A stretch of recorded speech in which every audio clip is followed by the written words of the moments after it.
Time now for an in-depth look at the market news on this Monday, and for that I'm joined on the line by Dr. Jun-sok, Professor of Economics at the Catholic University of Korea. Professor Young, good afternoon. Thank you for joining us. Happy to be here.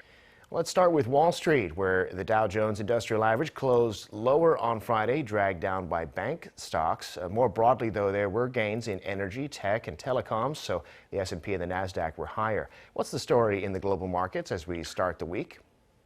Okay, well, U.S. market has been falling since Wednesday. Nasdaq and S&P was up on Friday, and Dow was down.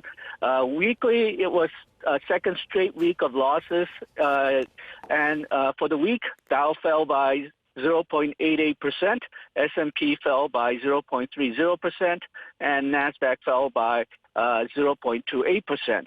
Now, as you mentioned, banks.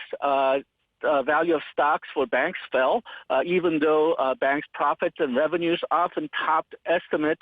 Their stock prices fell anyway. J.P. Morgan Chase, they saw profit and revenue topping estimates, but stocks fell by more than 6%. That was partially because even though they did have profits higher than expected, the profit rose due to one-time release of reserves for loan losses, and those losses did not actually materialize. Citigroup, they beat revenue estimates, but they had a 26% decline in profits, which explained stock falling by 0.3%. Morgan Stanley and Goldman Sachs, they report their earnings this week, but their stock prices last week declined. There have been some warning that some of these banks have very large expenses, so they may be heading for some kind of a cut in expenses.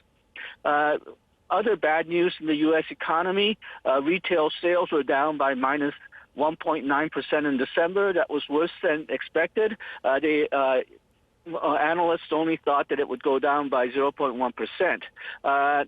And if you look at why the retail sales were down, it was not only because of the spread of the Omicron variant, but also non-store, that is to say online sales, went down as well by minus 8.7% in December. So that may signal future slack in inflation. Inflation may go down in the future because of the low demand, but at least for now, inflation is higher than ever. The U.S. producers' price index came in highest on record, 9.7% for 2021 as a year. But again, there seems to be some indication that inflation is slowing down because month to month for December, it was only up 0.2%, while the analysts were expecting 1%.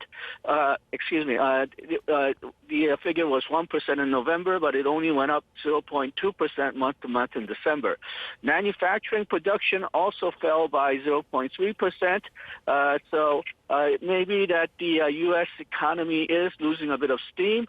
The reduction in output was attributed to drop in auto production due to shortage of chips. The University of Michigan Consumer Sentiment Index dropped to 68.8 in January. That was it was falling faster than expected, and that is attributed to Omicron variant and inflation. And some analysts are saying that the market is finally pricing in Fed's accelerated schedule for interest rate increase. But interestingly enough, it did not affect the market on Tuesday when the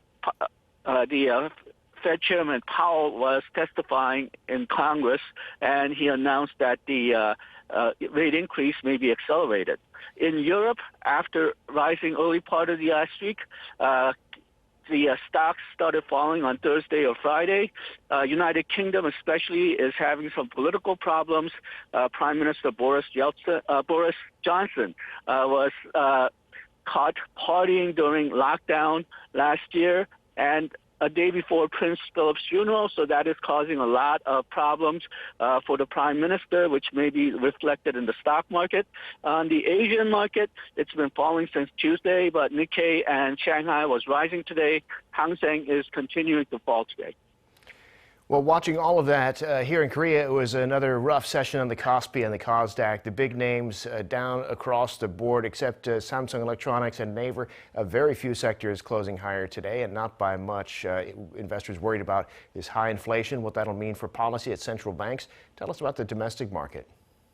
Okay, well, Kakao stocks are losing value, partially because Kakao Pay, incident involving Kakao Pay, where the heads of the Kakao Group sold the Kakao Pay stocks that they had gotten from IPO stock option. And that has depressed the Kakao Pay stocks. That seem to be affecting the Kakao Group as well. The Kakao Group, as well as a lot of Korean technology companies, are also being affected by possible rise in U.S. and Korean interest rates. Rise in interest rates are usually seen as bad for tech stocks and growth stocks.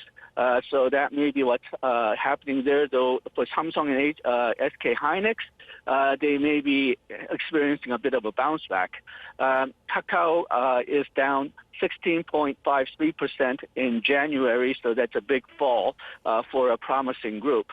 KOSPI was down minus 1.09% today. It ended today at 2,890.04. Individuals bought, institutions and foreigners sold.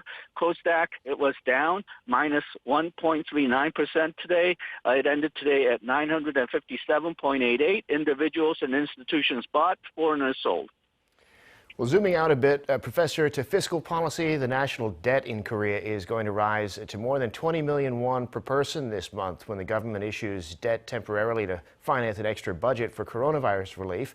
That 20 million figures about $17,000 a person. It's doubled since 2014, so there are calls to make sure this doesn't get out of control. What do you make of the situation, Professor?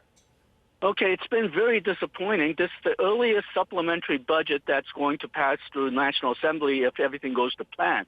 Previously, the earliest supplementary budget passed was in March, but this time, if they go with the schedule that they have set, the supplementary budget will pass National Assembly in January so that the payments for compensation could be made starting in March.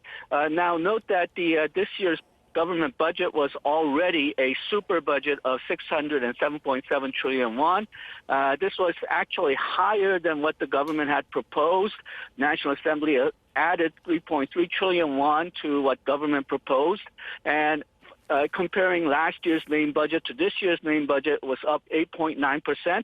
And the amount of the budget, 607.7 trillion won, was already higher than last year's main budget plus all the supplementary budget. And this supplementary budget, if it's passed this year, this additional one is expected to cost 14 trillion won.